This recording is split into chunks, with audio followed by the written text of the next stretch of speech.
Hello, wild ones. This is Cole Adams. I'm here on the Salish Sea, Hood Canal in Washington State, and I'm having a little vacation, a couple days off, and I've been swimming every day and just really enjoying my time and space up here.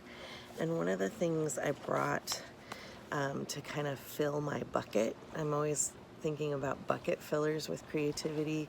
When you kind of drain from them, you have to refill them. And one of the things I brought was a library book called Painted Blossoms by Carrie Schmidt.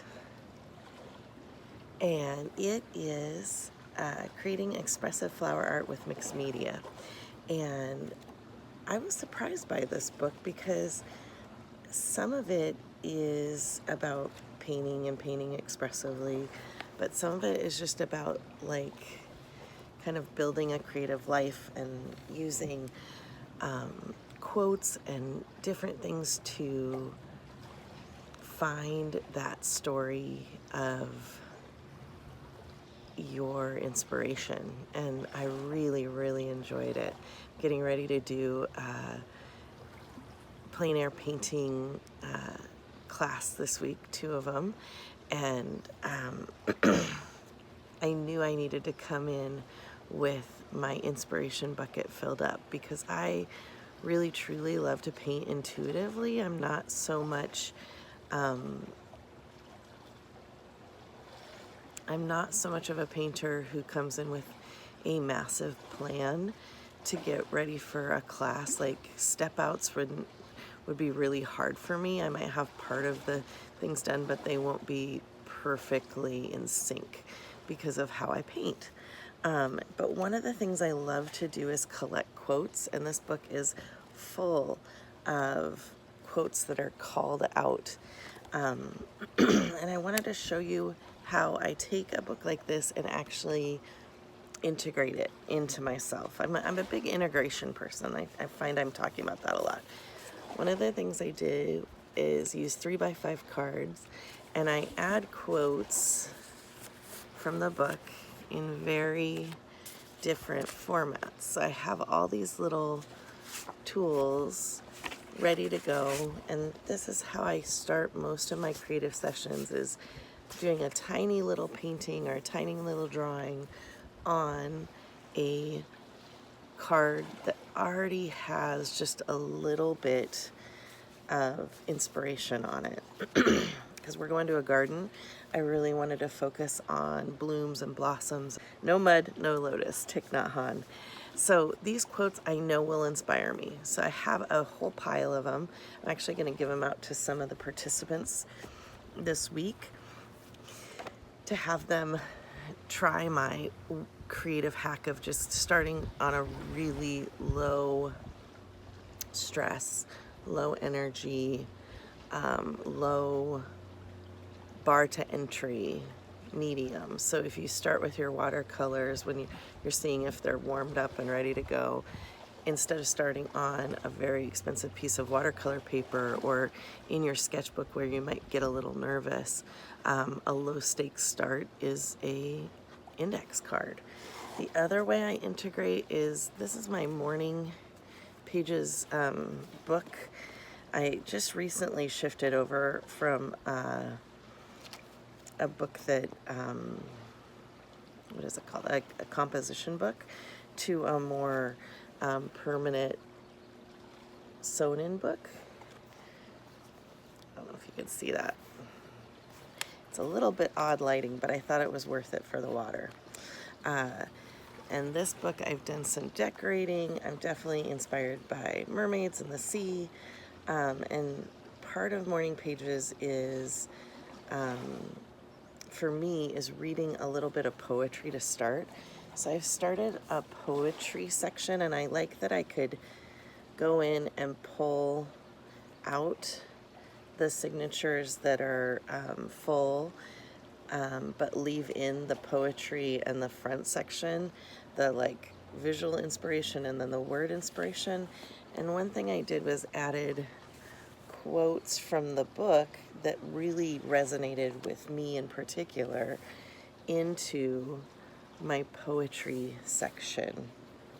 I love going through my phone. I know I do take a lot of pictures of poetry and quotes, and I put them into into this book so I can reread them without having to pull out my phone, which is a really clear part of my morning practice, is not being connected. So one of the quotes from this book that I thought was beautiful was, "Today I stretch down my roots into the rich darkness, trusting that I have all I need to bloom. I will gradually seek light, emerging and unfolding to my own fullness." That was by Elizabeth Murray, affirmation. Oh, love it. And then one of the creative practices that they asked you to do or shared with us was called a word palette. And the back of my sketchbooks is often filled with lookup and YouTube books, stores, apps, web. I also have a please return to if found. And I also, for me, this book was made in Salem, Massachusetts at the Witchery, thewitcherysalem.com. They do broom making, bookbinding, tarot, and shows. And we were helping pick up a friend's college kid, and we ended up going to Salem, and we wanted to do something really memorable together, so we made these awesome journals together. And then I also always have a page for affirmations, a page about learning more.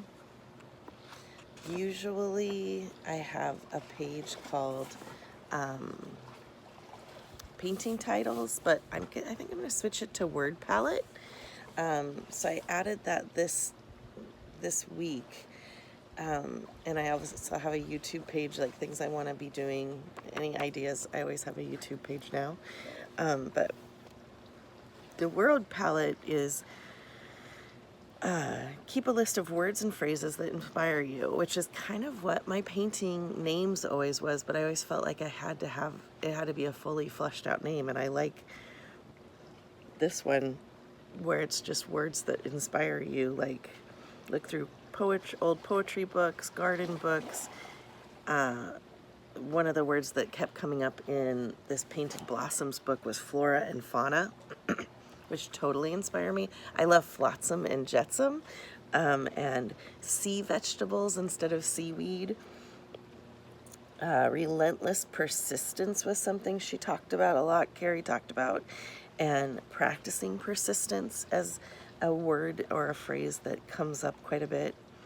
My friend mentioned yesterday that I was like her other friend, a really quiet and grounded friend, and I don't think of myself as quiet very often. So I really wanted to capture that so I could remember that is also a descriptor of me.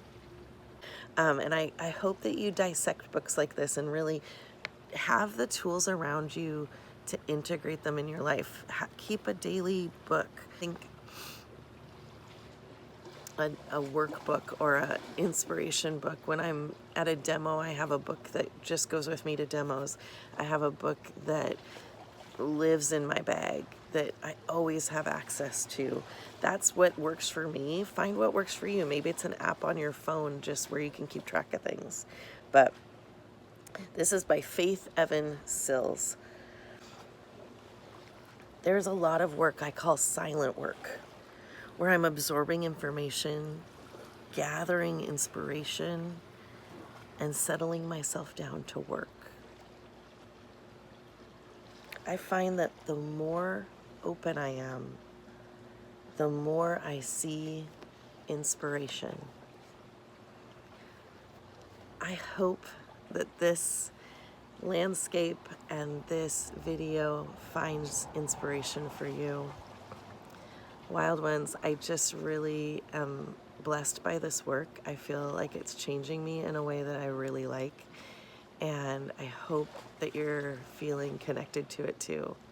I hope you're enjoying this content, and if you are, please think about liking and subscribing and leaving me a comment. I know if you're still here at the end of this video, you're in, and I just want to be friends with you, and I want to be connected with you and part of your inspiration bucket, and I hope that we can be part of each other's and you can be part of mine.